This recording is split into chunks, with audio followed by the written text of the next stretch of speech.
Welcome back to the show. Virginia This Morning, live right here on CBS 6. Do you find it challenging to express your true feelings?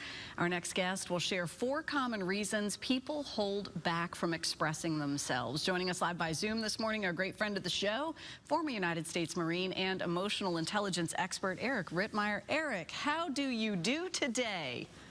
Jess, I wore my best Friday the 13th shirt. I could scare everybody. Like, what is up? What kind of batteries you got in that thing? I'm ready to go. I'm ready for this weekend. So it's so awesome to be back with you. I love it. Well, it's great to see you. This is a really, really critical topic right now because we are all seemingly hardwired, even in the regular times. When you are asked that question, how you doing? How you feeling? I'm fine. I'm fine. It's all fine, right? We're not being honest, and I think that is compounding a lot of situations right now. It sure is, Jess. Here's the issue, right? We're emotional creatures. We're hardwired to feel first and think later. Unfortunately, we get pushed through a school system that teaches us to memorize and regurgitate. We're not taught how to handle our feelings. We're not taught how to articulate how we feel, how to label these emotions that we have. So instead, what we're told to do is just turn off the emotion, which we can't do. Turning it off is impossible. We have to find a way to express our feelings as opposed to trying to hold them in. So you're an expert in this area, Eric. What do you advise? What's a good way to get started, especially if you are uncomfortable anyway expressing your feelings? I think the best place to start, Jess, is to recognize that 100% of your feelings are okay. Every single feeling we have is okay. It's how we respond to that feeling that's so important. So instead of trying to say, you know, I shouldn't feel this way, I shouldn't feel that way, just recognize, acknowledge that it's okay. The feeling's all right. Let's try to find healthy ways to express that feeling. Let's not hold it in, but it starts with understanding that it's okay. We all feel. I thought you were going to say, Eric, recognize that you're not alone in it, too. This makes sense, at recognizing the feelings and accepting that those feelings are okay, but knowing that you're not alone in that. In fact, I've got my own thing going on. You've probably got your own thing going on right now.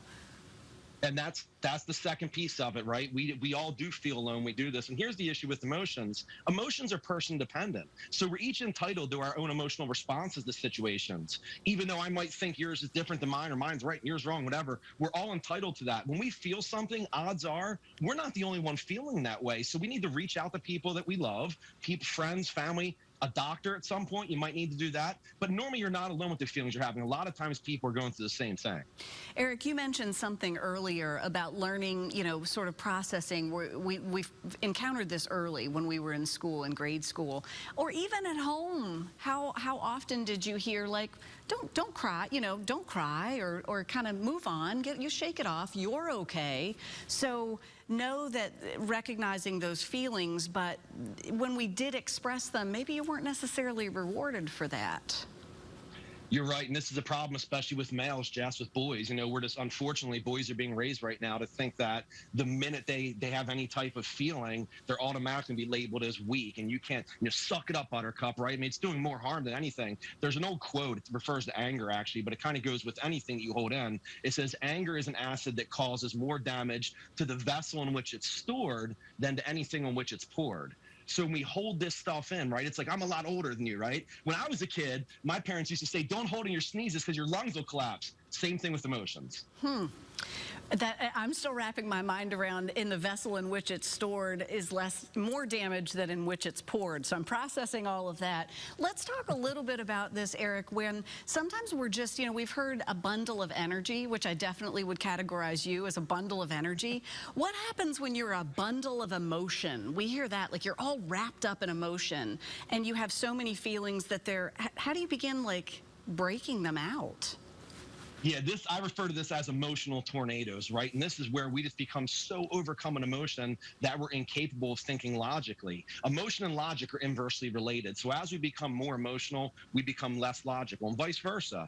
When we get wrapped up in these emotions, we don't know what's real. We don't know what's happening. All we know is that we can't function. We can't process anything logically. It all starts with one big word that I have no idea how to spell, but I can tell you what it means. Compartmentalization. We have to learn to compartmentalize our emotions and then recognize, okay, this one's over here, this one's over there. Don't let them bleed over, but identify them recognize that we're in these tornadoes and know that what we're doing is going to be an emotion-based reaction as opposed to responding logically. Right, and so often when they are all bundled together, they're exacerbating. There's one I couldn't spell either, but exacerbating the whole situation.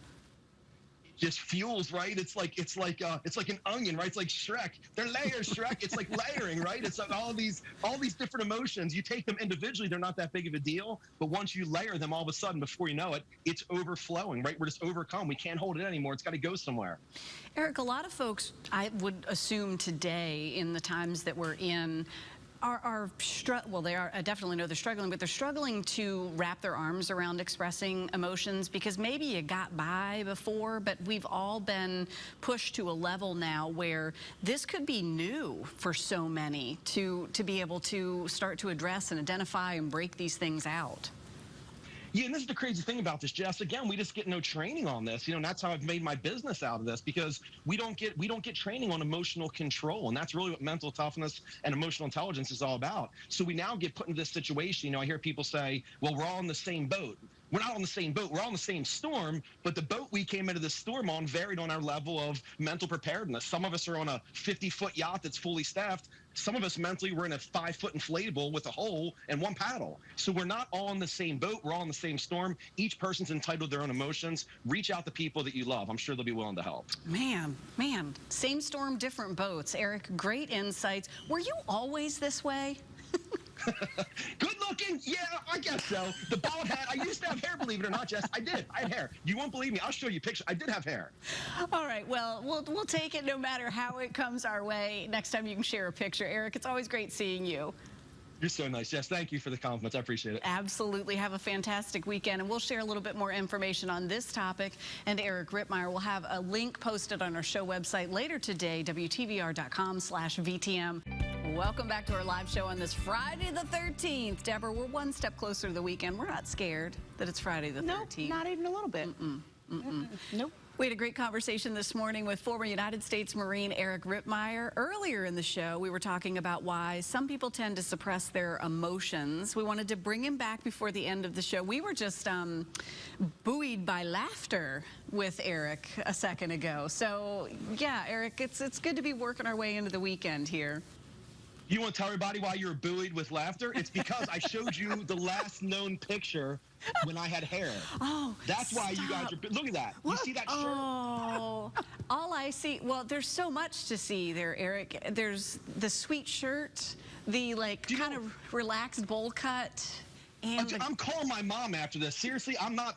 She's not getting a birthday present. Do you see that shirt? It's a cowboy shirt. Who does that to their kid? I would never do that to my child, ever.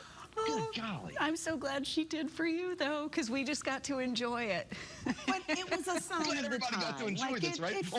It fit at the time. That's what everyone was doing at the time. Absolutely. If everybody else is doing it, it's okay. You guys are awesome. Before we cut out, too, I did for Deborah. Look, you know what this is? That's a candle. That's a birthday candle. You see that, Deborah? Awesome. I was going to light it. I was going to like it. She didn't want to say how old she was. Guys like being old, right? Women don't want to do that. Happy birthday to you, Deborah. It's your birthday candle. Thank you. Ooh. Thank you for watching Virginia Eric. this morning. Each weekday morning from 9 to 10, we look forward to seeing you right back here on Monday. Sure do. We hope you have a safe and enjoyable weekend. I got to ask Eric, where on earth do you find a question mark candle? Because that really is pretty cool. We'll get to the bottom of that. Good seeing you, Eric. Bye, Eric. Bye, everyone. Thanks, we'll see you guys. Monday morning. Have a good weekend.